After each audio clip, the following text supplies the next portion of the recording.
경남 진주시가 신종 코로나 바이러스 감염증 확산으로 중단됐던 찾아가는 장난감 은행 해피버스데이 대여 서비스를 다시 재개한다고 밝혔습니다. 찾아가는 장난감 은행은 이동수단이 없는 이용자들과 원거리 지역에 있는 시민들에게 장난감 이용의 기회를 제공하기 위해 운영되고 있었으나 코로나19 사태로 일시 중단됐었습니다. 부산상공회의소가 부산시 근로복지공단과 함께 강서구 명지지구 국가3단의 중소기업 공동직장 어린이집을 건립합니다. 부산상공회의소는 오는 9월 개원을 목표로 추진하고 있으며 근로자 보육에 관한 애로사항을 위해 인근 11개 기업과 함께 컨소시엄을 구성해 정부 지원 사업으로 추진하게 됐습니다. 경기도 고양시 산하 고양어린이박물관은 첫 아이를 가진 엄마의 특별한 자장가 프로젝트에 참여할 예비 엄마 참여자를 모집한다고 전했습니다. 이번 자장가 프로젝트는 첫 아이를 임신한 엄마가 전문 작곡가와 싱어송라이터의 도움을 받아 엄마의 마음을 담은 세상에 단 하나뿐인 자장가를 만들 예정입니다. 코로나19 사태에 따라 유치원 등원 개학이 무기한 연기 중이지만 유치원 긴급 돌봄 교실로 등원하는 원아들이 지속적으로 늘어나고 있는 것으로 나타났습니다.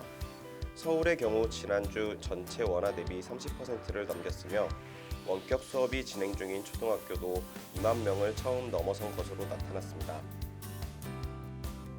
경기도 구리시가 코로나19 여파로 어려움을 겪고 있는 영유아 긴급 돌봄 교실의 급식비와 간식비 지원을 경기도와 경기도교육청에 건의했다고 밝혔습니다. 유치원을 유아학교로 명칭 변경하려는 움직임이 뜨겁습니다. 유치원이라는 용어가 과거 일본 학자들이 외래어인 킨더가든을 유치원으로 번역한 데서 비롯된 것으로 청산해야 할 일제강점기 잔재라는 판단에서입니다. 교원단체와 학부모단체가 명칭 변경에 적극적이고 여당인 더불어민주당도 지난 4월 총선의 주요 공약으로 제시한 바 있습니다. 부산시가 신종 코로나 바이러스 감염증 확산 방지를 위해 어린이집에 비접촉식 체온계와 마스크 등 방역 물품을 추가로 배부한다고 밝혔습니다. 시는 마스크 3만 1,300개와 방역 물품 구입 예산 2억 4,200만 원도 추가로 지원해 어린이집 방역을 강화해 나갈 방침입니다. 광주시가 임신, 출산, 육아 돌봄 관련 정책과 시설 운영 정보를 일원화해 서비스를 제공하는 통합 돌봄 정보 플랫폼 아이친구를 시범 운영한다고 밝혔습니다. 아이친구에서는 어린이집, 지역 아동센터, 다함께 돌봄센터 등 영유아, 초등학교 아동들의 돌봄 기관 정현원과 이용 가능 프로그램 등에 관한 구체적인 정보를 제공할 예정입니다.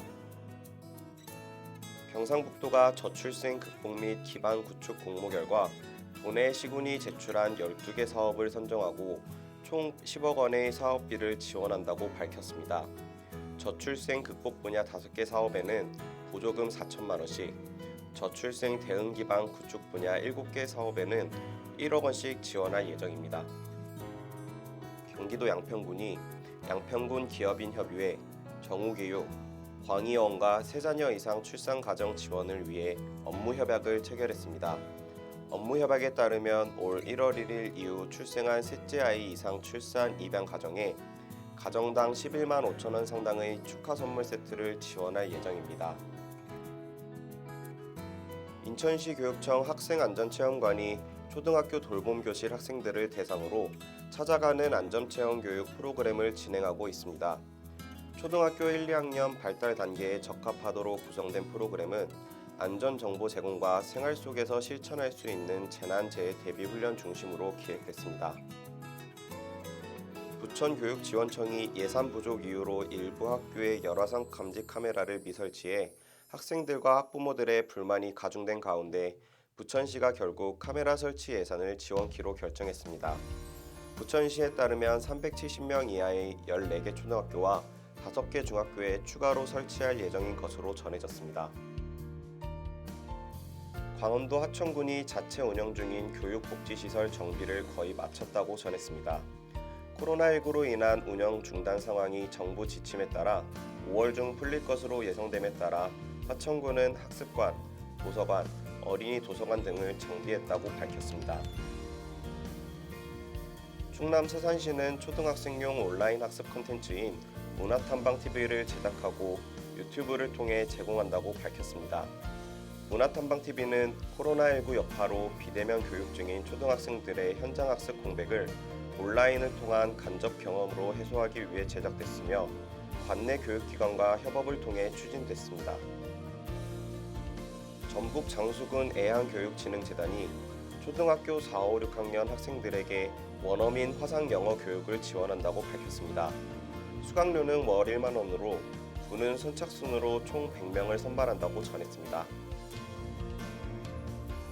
현대중공업, 현대일렉트릭, 현대건설기계 등 현대중공업 그룹 3개사는 울산 소재 초중고교와 특수학교 등 총 39개 자매 결연 학교를 대상으로 2020년 교육환경 개선 사업 공모전을 시행한다고 밝혔습니다. 서울 강동구가 초중고 온라인 개학으로 인해 원격 수업에 어려움을 겪는 가정에 온라인 개학 종료 시까지 방문 지원 사업을 추진한다고 전했습니다. 울산시가 경찰청, 교육청, 구군, 도로교통공단과 함께 어린이들의 안전한 통학 환경 조성을 위한 어린이 교통안전 강화 태스크포스 2차 실무회의를 개최했다고 전했습니다. 회의에서는 어린이 보호구역 개선 사업 시행, 무인 교통단속 장비 설치 등 어린이 보호구역 교통사고 예방을 위한 시책 및 기관별 협조 건의사항에 대해 논의했습니다. 경기도교육청이 장애 학생의 학습권, 이동권 보장을 위해 학교 34곳에 장애인용 승강기 설치 예산을 지원한다고 밝혔습니다. 경상남도 교육청은 2,223억 원 규모의 제2회 추가 경정 예산안을 편성해 도의회에 제출했다고 밝혔습니다. 도교육청은 사립유치원 및 어린이집 보육료 지원액을 지난 3월부터 월 22만 원에서 월 24만 원으로 2만 원 인상함에 따라 소요되는 예산 199억 원을 증액 편성했습니다.